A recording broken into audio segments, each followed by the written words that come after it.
Alright, I'm back. This is part 3 of me at my consultation. 1 second.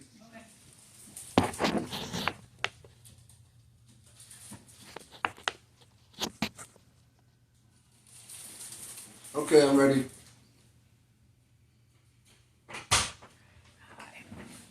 Okay, so he did inform you I'll be taking pictures. Yeah. This is directly into your chart. It is my personal phone, but it does not stay on my phone. Okay, I understand. Do I have to stand by the wall or? Yep, so I'm going to have you stand over here with the robe off. Okay?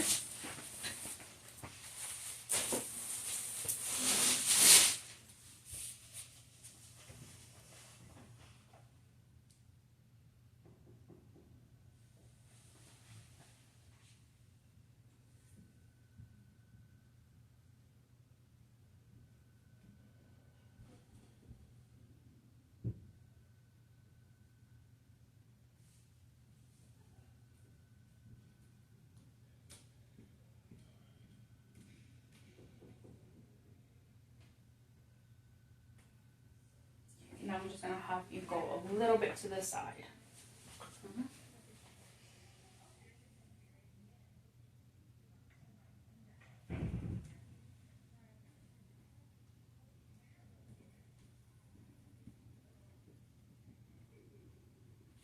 All the way to looking at that wall.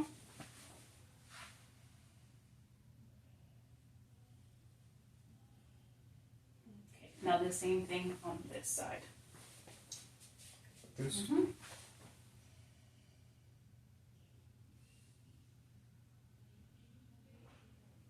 then one just a little bit to the side. Perfect.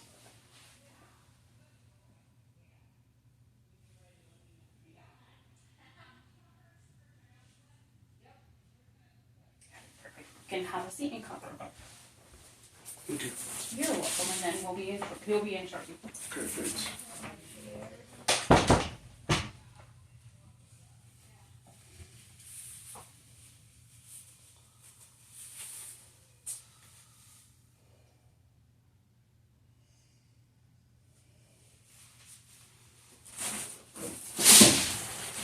Alright.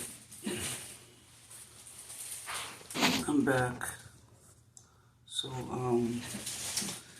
basically they just took some pictures.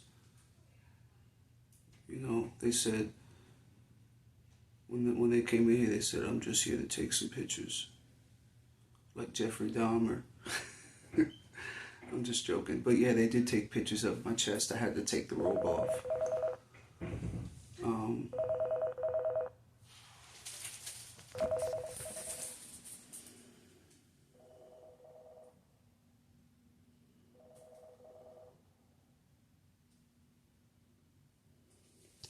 Somebody was calling me. I ordered an Amazon package and they were calling me to tell me that they're delivering the package. But I'm not home. They're going to have to come back the next day.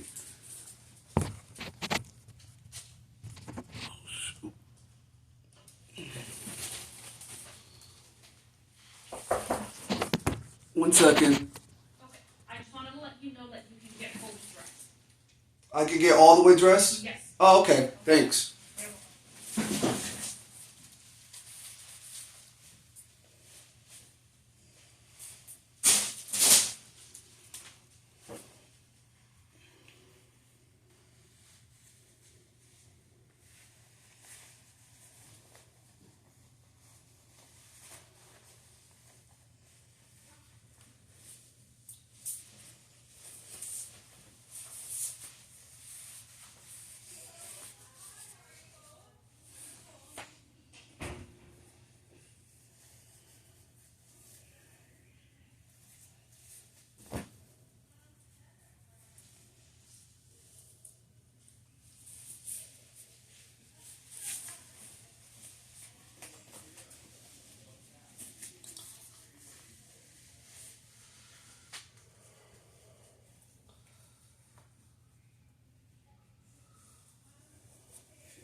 You can come in.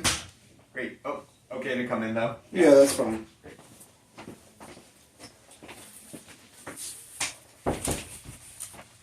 So, certainly gender-affirming top surgery or, removing of the extra tissue on your chest, they come in a variety of forms that you may have run into online. I think based on the amount of tissue we have to remove and the skin we have to remove, what I would think would meet your goal of trying to make them look as masculine as possible is a double incision mastectomy, which is maybe what you ran into the most commonly on the internet. So what that involves is basically removing all the breast tissue, removing all the extra skin that's there, and that provides us with as flat of a contour as possible. Okay. Is your goal at the end of this to be able to kind of walk around the beach with your shirt off and just kind of be in the world? Great. Yeah. So I think in order to kind of accomplish that goal, that's the most likely thing to succeed. Yeah. There are a couple questions that I wanted to ask you about that specifically. As you know, or as you may know, it's surgery. So we can have a plan. Your body's going to heal in its own plan, but we can try to gear it towards the way we want it to. Okay. But it's helpful to know kind of that we're on the same page in terms of where you want your scars to be and where you want your nipple to end up as well. Okay. So I'm going to pull up a diagram. Okay.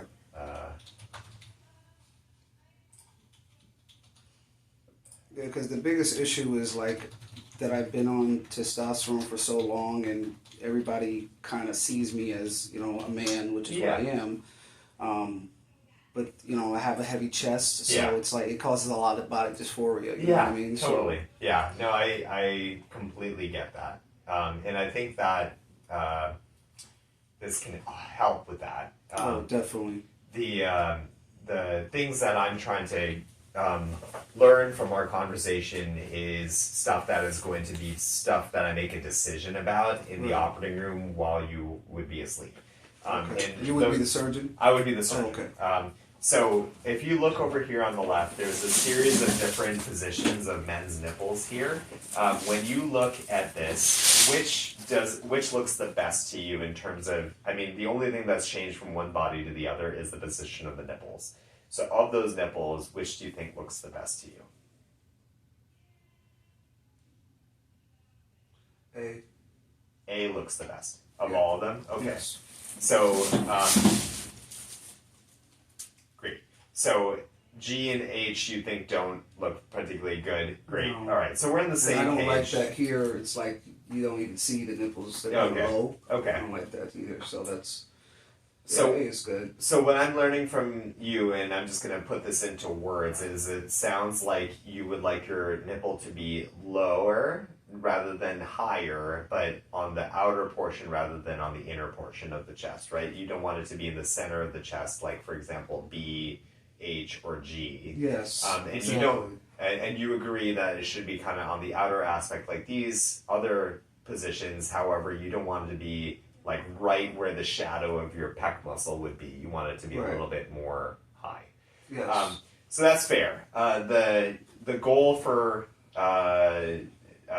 masculinizing top surgery from the plastic surgeon perspective has typically been to try to put it like right in that outer lower position. Right. And I hear you if you want it to be a little bit higher. And we can certainly try to adjust it in that position. Okay.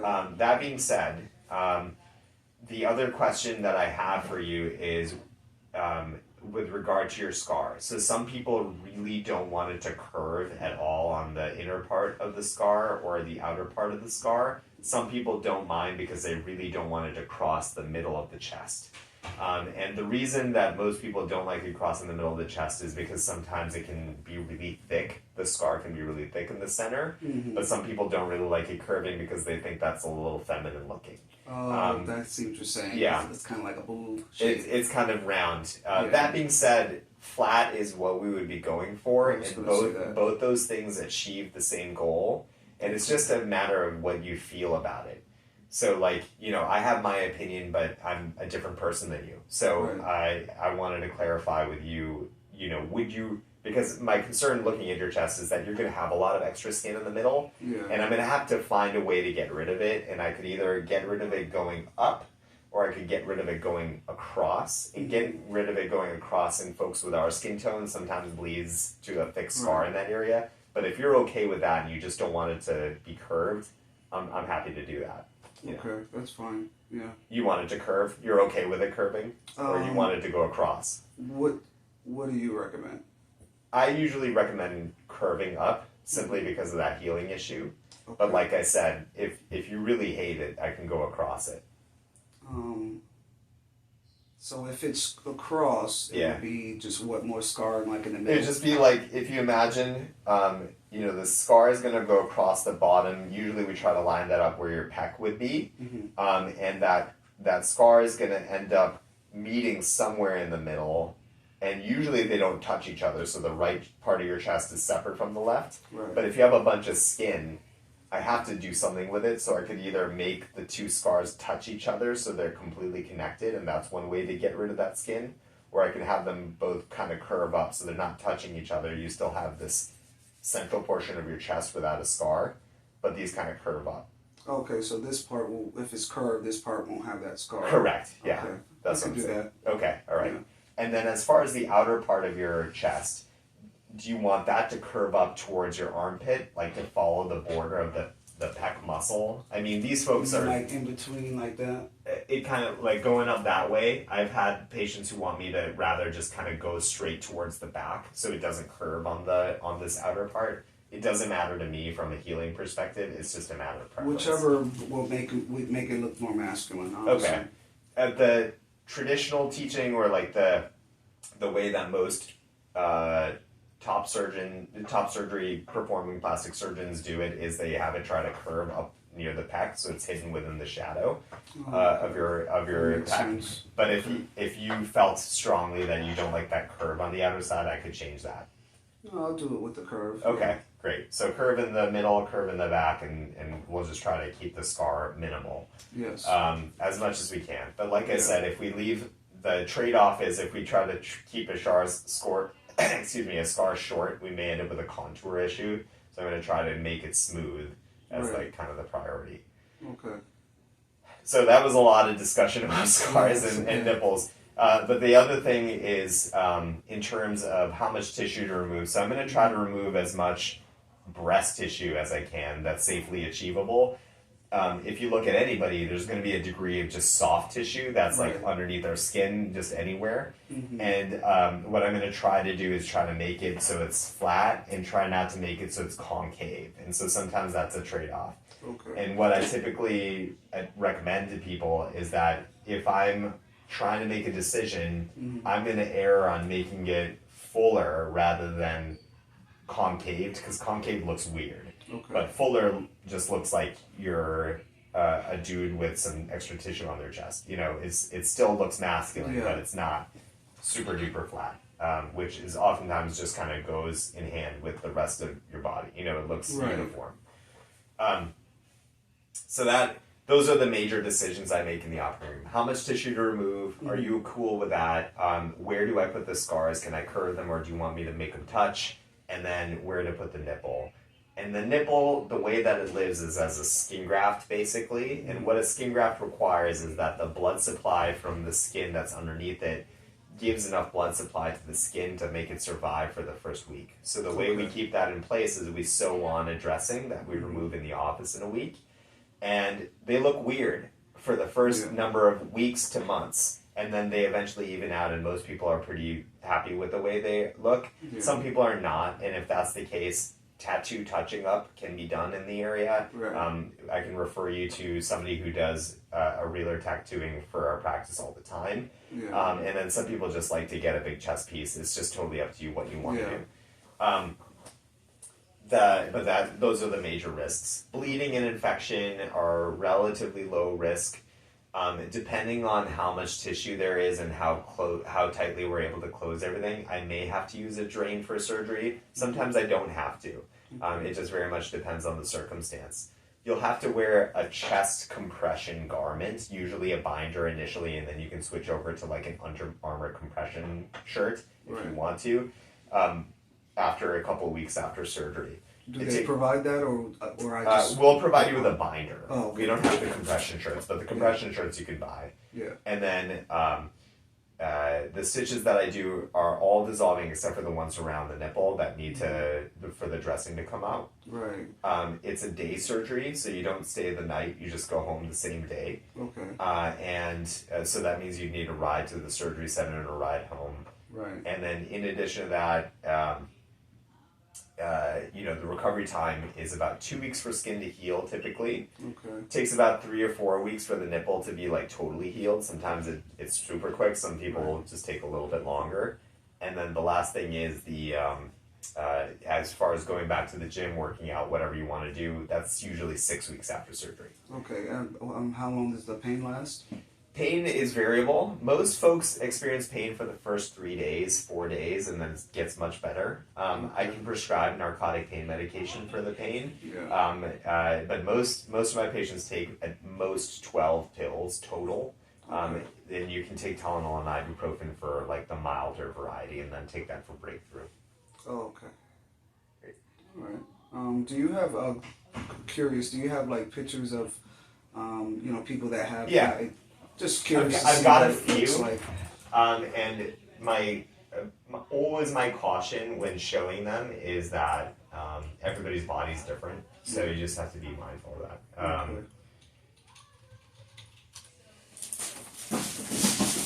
Everybody's body's different, and everybody's goals are different. So I'm just gonna.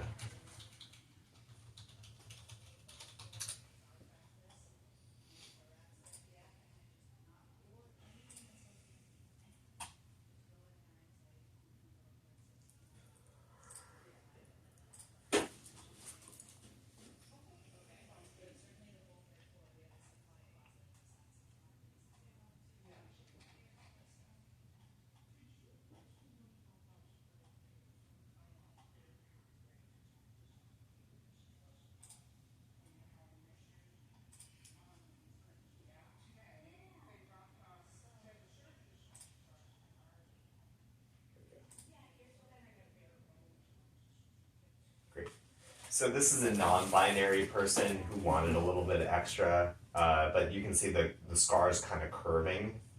That's one example.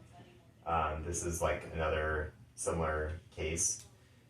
This is a top surgery where the scars, you see that little curve up there? So certainly this dude is much smaller. So the scar can be kept a little bit shorter, but this is basically what I'd be aiming to do. And you see that curve going upwards. That's what we'd be aiming to do. He didn't want nipples? Didn't want nipples. He wanted a big chest piece. Yeah. Okay. Yeah, big chest piece. So similarly, this one had the curves going up, but you can kind of see if we take off a lot of tissue from the breast, sometimes it can look, compared to the surrounding tissue, a little bit indented. Right. So that's the thing that we would be trying to avoid. And then some people can scar really thick. Some people can scar not very thick. It's just very variable. Right. And the other thing I've noticed, folks on T, you can get a lot of stretch marks. I think it just has to do with the healing. That's true. That goes on in this area, and so that's just something to be super mindful of. And so the nipples, as you can see, they can heal somewhat variably. So this one is a little bit more centrally positioned. This one's a little bit lower and outer. Just no nipples. Lower and outer. And this isn't all my patients. These are just folks who agreed to have the photos taken, but that's kind of what we're looking at. Do you have any questions about any of that?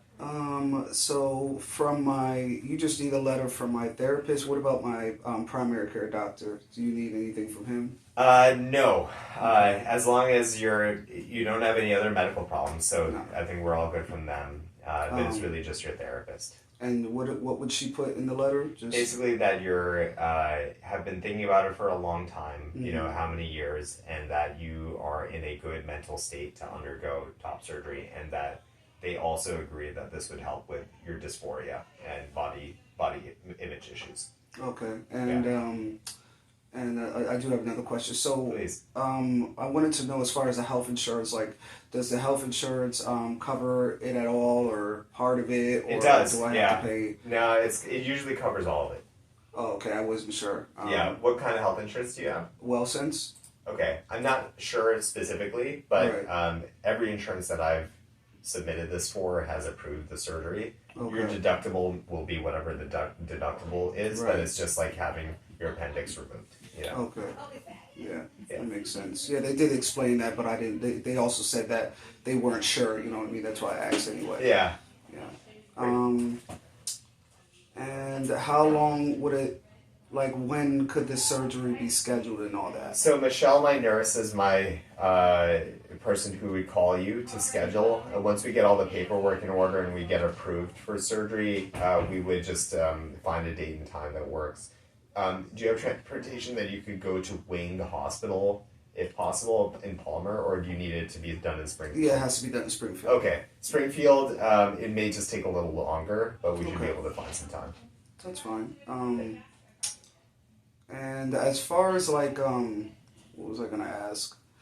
What are like other side effects like after the surgery? Because I've watched like a lot of videos on Yeah. YouTube, and some people say like in their arms they feel kind of weird.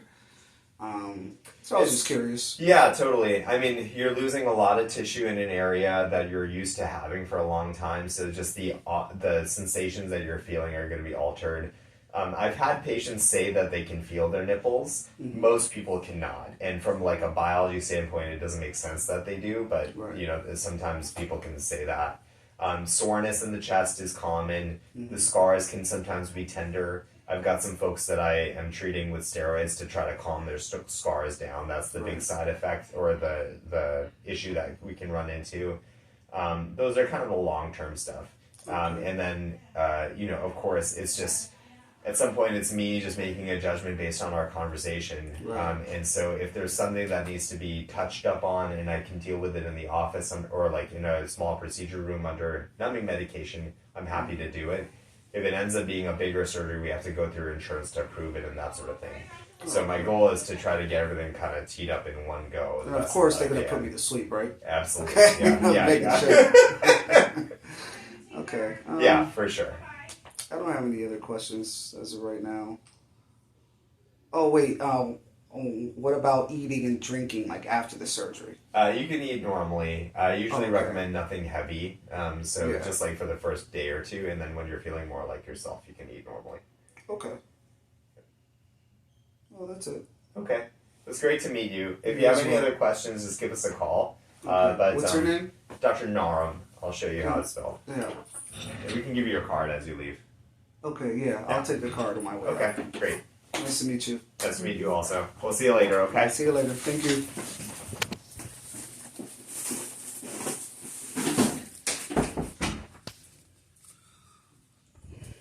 Okay, so the doctor I spoke to is also the surgeon that will be doing the surgery, and I didn't know that.